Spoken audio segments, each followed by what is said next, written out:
Vamos lá então.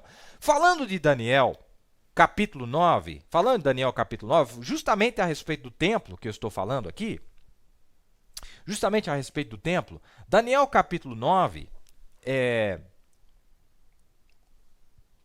ele profetizou justamente a respeito da reconstrução do templo que tinha sido destruído por Nabucodonosor. Na sua invasão a Israel e Judá, ele destrói o templo, leva eles cativos em 3 levas, 3 deportações. Depois, Nabucodonosor é vencido pelos Medo-Persas, e esse novo governo, que existiu também nos dias de Daniel, né, porque ele viveu durante os dias dos babilônicos, na sua supremacia, e depois na derrocada dos babilônicos e a ascensão dos Medo-Persas. Durante os dias dos Medo-Persas, então, ele tem essas visões, ou aliás, ainda nos dias de Nabucodonosor, ele tem essas visões falando de quando é que o templo seria reconstruído, porque 70 anos ficariam cativos, não é? E depois eles voltariam para Israel e recomeçariam a reconstrução do templo de Israel. E ele disse quanto tempo demoraria. O que eu quero chamar a atenção de vocês é que no versículo 25, ele sabe e entende desde a saída da ordem para restaurar e para edificar a Jerusalém até o Messias, o príncipe, haverá 7 semanas. E 62 semanas as ruas e os muros se reedificarão, mas em tempos angustiosos. E depois das 62 semanas será cortado o Messias, mas não para si mesmo e o povo do príncipe que há de vir. Veja, ele dá exatamente o dia. Porque nós conhecemos as 70 semanas desde o édito, 14 de março do ano 445 a.C., até o dia que o Messias foi cortado. Se cumpriram exatamente 69 semanas e meia. Restam meia semana para se cumprir, que é o período da tribulação, que é a continuação de Deus lidar com os judeus, que ele não terminou ainda de lidar com os judeus. Ele abriu o tempo no meio para lidar com os gentios. Mas ele fala do corte. Ele fala do corte. E ele fala da data.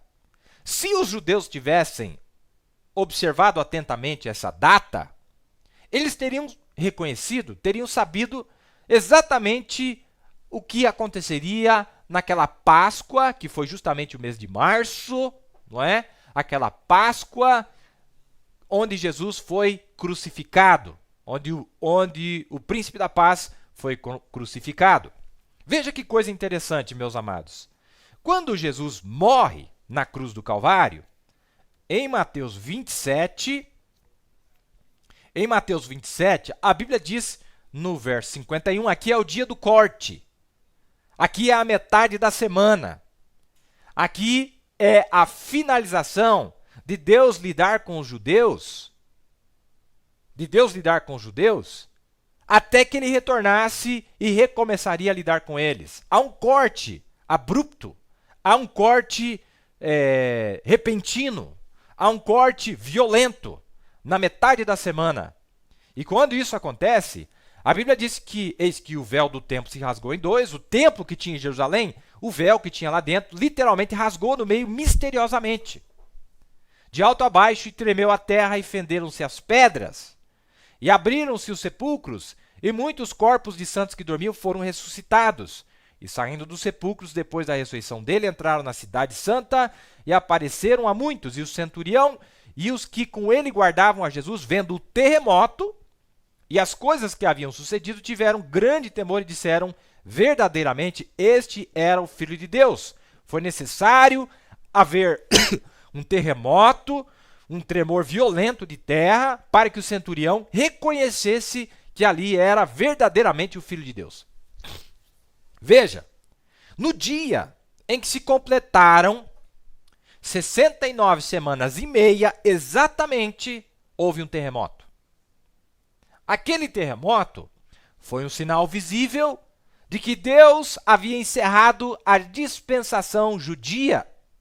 Houve um marco visível, onde houve um terremoto profetizado ali de que isso aconteceria. No dia da crucificação, houve um grande terremoto.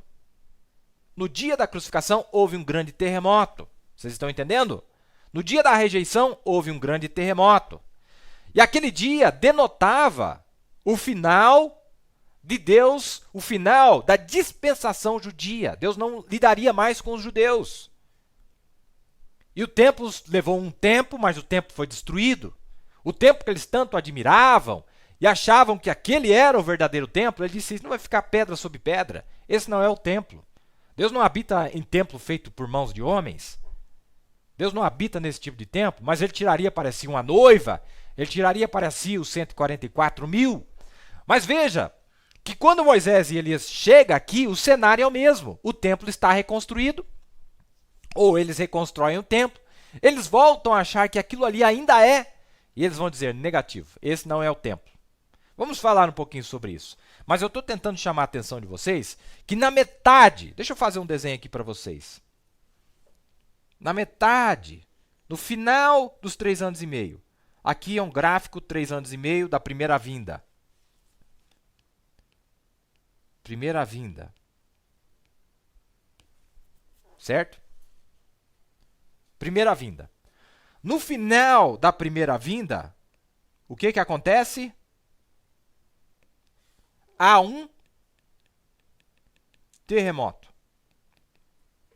No final da primeira vinda, há um terremoto. E o que foi o final da primeira vinda? O final dos 3 anos e meio. Ou o final da primeira metade da 70ª semana do livro de Daniel. O que denotava aquele terremoto? Denotava o final da dispensação judaica. Ou isto é, pelo menos temporariamente, porque Deus vai voltar a lidar com eles nos últimos 3 anos e meio remanescentes, certo? Houve um terremoto no final. E aquele foi um sinal visível do final daquela dispensação.